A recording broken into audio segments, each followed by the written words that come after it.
Welcome back to the Deep Dive. Today we're looking at something that honestly might make you rethink a lot. What if a food, like a really simple natural food that many people are actually told to avoid, could just turn decades of medical advice on its head?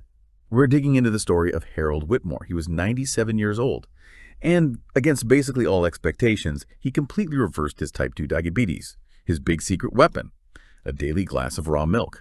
Yeah, raw milk. How could that do what 30 years of modern medicine couldn't manage? His doctors were, let's just say, not thrilled, pretty skeptical. But Harold's results, well, they spoke for themselves. Okay, let's unpack this. So before this turnaround, Harold's life, it was tough, really tough. He'd been a type 2 diabetic for over 3 decades. His condition was pretty severe. We're talking blood sugar levels consistently up in the 300s. He was injecting insulin 4 times every single day. And the complications were serious. Numb feet, neuropathy. His vision was getting blurry. Even his kidneys were starting to fail. His doctors had basically told his family to, well, prepare for the worst. They said point blank, reversal. Impossible. Not for him, not at his age. Yeah, and what's fascinating there is how Harold's situation is it's the reality for so many people living with chronic diabetes. Usually, type 2 diabetes is framed as this thing that just gets worse, right? Yeah. You manage it, you take meds, maybe more meds over time, insulin.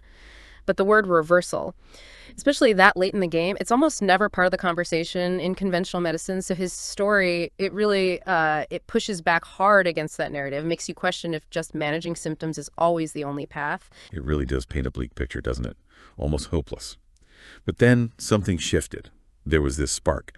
Turns out Harold's great-grandson had been doing his own research into nutrition, just reading up on things independently. He'd seen his great-grandfather declining for years and started wondering, what if the foods Harold was avoiding were actually the answer? A bit counterintuitive, maybe. And his first big idea was raw milk. As you can probably guess, Harold's doctors, they were not on board, not at all. Their reaction was immediate. Dangerous, they called it. They warned it would probably make things worse, cause more problems. They just couldn't wrap their heads around it. And here's where it gets really interesting. Right, and this brings up such an important point about, the resistance you sometimes see in mainstream medicine. Look, conventional medicine relies on established protocols, things taught in medical school, large studies. That's understandable. But when something unconventional like raw milk pops up, something outside that standard training, well, the default is often skepticism, sometimes outright rejection. Plus, you can't ignore the influence of big industries, right? Like the processed dairy industry. They have a huge impact on how we see food, and maybe that sidelines some of these natural options. Absolutely. So despite all that pushback from the doctors, Harold and his great-grandson, they decided to give it a go. And they were very specific about how they did it. The milk came from this small family farm way out in rural Vermont. And this is key. The cows were only fed grass. Nothing else. No hormones, no antibiotics, no grain feed. Harold drank just 1 glass of this super fresh raw milk every morning, usually within just a few hours of the milking. He actually got to know the farmer, understood where his food was coming from. That connection seemed important too, and the effects. They came surprisingly fast. Within only 3 days, Harold he felt his energy levels start to even out, something he hadn't felt in years. Then, by the end of that first week, the big one, his blood sugar readings, those numbers that had been sky high for decades, he started to drop. Not like plummeting, but just this consistent, steady downward trend, like his body was finally getting something it needed. It's pretty remarkable, isn't it, that quick response? It really highlights this idea of living food versus the processed stuff we usually get. It seems like Harold's body just immediately recognized and utilized this nutrient-dense, biologically active food. It does make you wonder, our bodies kind of starved for these natural inputs, and maybe that lack is contributing to feeling run down or out of balance. And the improvements just kept coming. It was honestly astonishing. Okay, so after 3 months of this daily raw milk habit, Harold's A1C, that's the measure of average blood sugar over time, it dropped from a really high 11.2 down to 8.7. When you think about that, that kind of drop usually takes ages with meds, if it happens at all. His doctor, total disbelief. Ordered more tests. He was convinced it had to be a lab mistake. He apparently said he'd never seen anything like it without drugs in 30 years, but it wasn't an error. 6 months in, Harold's A1C was down to 6.1. That's technically pre-diabetic territory, not full-blown diabetes. And for the first time in decades, his doctor had to actually reduce his insulin dose. Then, the really big milestone. In his second year drinking the raw milk, his A1C hit 5.8. That's considered normal, not diabetic at all. So his doctor finally took him completely off insulin. For the first time in 30 years, here's Harold, 96 years old, and medically he's not diabetic anymore. And it wasn't just the numbers. He could feel his feet again. His vision got clearer. His kidney function improved. He said he had more energy than he did in his 70s. Looking at the bigger picture, those results are just medically profound. The A1C dropping like that, stopping insulin after 30 years. It completely challenges the whole diabetes is incurable narrative. It's such powerful evidence of the body's ability to heal, to regenerate, if you give it the right building blocks, the right nutrition. It really offers a strong counter story to just accepting chronic disease as a life sentence. Okay, so this is the million-dollar question, right? How? How is this even possible? What is it about this raw milk that makes it so different from the carton you grab at the supermarket? This is where the science gets really fascinating. Yeah, the differences are huge, and it really starts with processing, or rather the lack of it.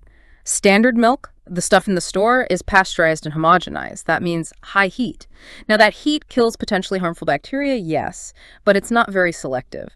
It also wipes out beneficial bacteria, destroys vital enzymes, degrades vitamins, and critically, especially for diabetes, it fundamentally changes the structure of the milk proteins. It denatures them.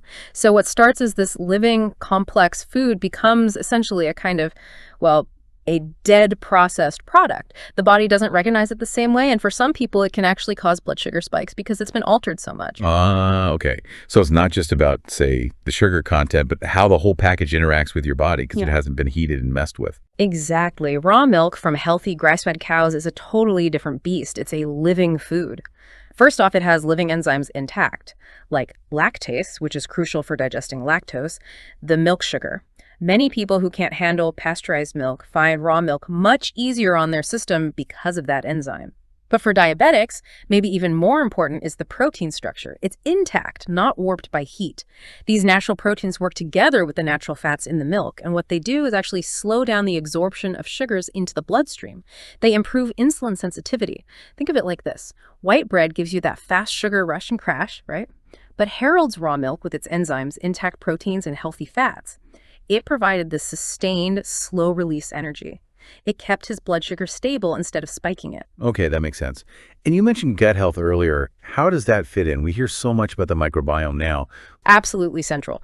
Raw milk is teeming with beneficial bacteria, probiotics that are fantastic for your gut. And your gut health, we're learning more every day, is directly tied to blood sugar control. There's this thing called the gut-brain-pancreas axis. Basically, your gut, your brain, and your pancreas, which makes insulin, are constantly talking to each other. If your gut bacteria are out of balance, which is common in diabetes, that whole communication system gets messed up. Raw milk, with its natural probiotics, can help restore that balance in the gut, and better gut health can lead to better insulin production and sensitivity. Wow, that's a really critical connection. Yeah. Are there specific things in the raw milk doing the work, like specific compounds? Yes, definitely. There are several bioactive compounds that likely played a big role for Harold. One is conjugated linoleic acid, CLA. It's a type of healthy fat found naturally in milk from grass-fed animals. Studies show CLA can improve insulin sensitivity and reduce inflammation, both huge factors in diabetes. Then there's lactoferrin. It's an iron-binding protein, but it also has antimicrobial properties and helps regulate the immune system. Since diabetes involves chronic inflammation, calming the immune system is key. And even the saturated fats, particularly one called butyric acid, they actually help stabilize blood sugar. They slow down how quickly your stomach empties, giving you that steady energy release we talked about. It kind of flips the old all saturated fat is bad idea on its head in this context. Those are some amazing details. It really drives home how much complexity and benefit can be lost when we process our food so heavily. But okay, as incredible as the raw milk results were, our sources are clear it wasn't just the milk, right? It was part of a bigger picture for Harold. He really embraced a whole lifestyle change. The sources say he cut out processed foods entirely. He started taking daily walks, getting out in nature to lower stress, made sure he was getting enough sleep. And maybe just as important, he started to believe, really believe, that his body could heal. That whole package seems to have created the foundation for the milk to do its work. That's such a crucial point. The milk was the cornerstone, definitely, but Harold's story is a perfect example of how interconnected everything is. Chronic stress. That directly impacts blood sugar via cortisol. It can cause insulin resistance, bad sleep, throws off hormones that control appetite and insulin sensitivity, makes blood sugar harder to manage. So yeah, these lifestyle things, they aren't just optional extras. They literally change your body's internal environment, making it either receptive or resistant to healing. They set the stage. And again, it wasn't any raw milk. That sourcing piece is vital. The farmer's practices strictly grass-fed, no grain, no hormones, no antibiotics, super fresh that maximizes the potential benefits. It's pretty telling that Harold's doctor, the one who was so skeptical at first, was apparently so impressed he started quietly suggesting raw milk to some of his other diabetic patients later on. And Harold himself, living vibrantly to 101, he became this incredible advocate just sharing his story. Okay, so I can almost hear some listeners thinking, all right, this sounds incredible, but is it too good to be true? Mm-hmm. And let's face it, stories like this about natural solutions that don't involve a big pharmaceutical product, they don't always get a lot of airtime. Skepticism is understandable, but expert, while Harold's turnaround is amazing, the safety issue around raw milk is real for many people. How do we square his results with the regulations and warnings? That's a really important question. We definitely need to address the practical side. It's true. Raw milk sales face heavy regulations, even outright bans, in many places. And that's largely driven by food safety concerns, primarily about harmful bacteria. However, it's really critical to understand where those concerns often originate. They're usually linked to large-scale industrial dairy operations. Think confined animals, potential stress, maybe less than ideal hygiene. The risk profile looks very, very different when you talk about milk from healthy, pasture-raised, grass-fed cows managed by small farms that use meticulous, clean milking practices, like the farm Harold used. The context of production matters enormously. Industrial versus careful, small-scale farming is a key distinction. Right. So if someone listening is intrigued and wants to, explore this carefully, what are the steps? Well, first, you'd need to figure out the laws in your specific state or area regarding raw milk sales. It varies a lot. Then, if it's legal, the recommendation is always to visit the farm yourself. Don't just order online. Go there. Talk to the farmer. Ask about their methods. What do the cows eat exactly? Are they truly on pasture? Any antibiotics or hormones used? Look at the conditions, the cleanliness. Build that relationship like Harold did. Find farmers who are really passionate about quality and transparency. Our sources even mentioned, some people feel so strongly about accessing this kind of food, like Harold's great-grandson. They might even consider moving if finding a good local source proves impossible. It's a big commitment, but for some, the health potential is worth it. Harold's journey, it's more than just a feel-good story, isn't it? It feels like a potential blueprint for taking back control, for questioning things we've just accepted. The core message here for all of us, I think, is about the body's incredible power to heal if we give it the right tools, the right conditions. And maybe the importance of looking closely at our own health paths. So what does this mean for you listening right now? Maybe it means doing some research on raw milk sources if that feels right. Or just starting to ask more questions about where your food comes from, how it's made, and maybe, just maybe, challenging some conventional wisdom when it doesn't quite align with your own experience or intuition. Yeah, I think ultimately, Harold's experience shows us something profound. Our bodies are inherently wired for healing. When we provide unprocessed, biologically appropriate inputs, sometimes they can overcome conditions we've been told are permanent. It underscores that food is so much more than calories. It's complex information for our cells, and modern processing often strips that vital information away. So it really leaves us with a powerful question, doesn't it? If one simple natural food sourced carefully and used as part of a holistic approach can trigger such seemingly impossible changes, well, what other healing power might be locked away in whole natural foods, just waiting for us to have the curiosity and maybe the courage to explore it? A really powerful thought to end on. Thank you so much for joining us for this deep dive into Harold Whitmore's incredible story. Keep asking questions, keep exploring, and keep trusting the potential within your own body. We'll catch you next time.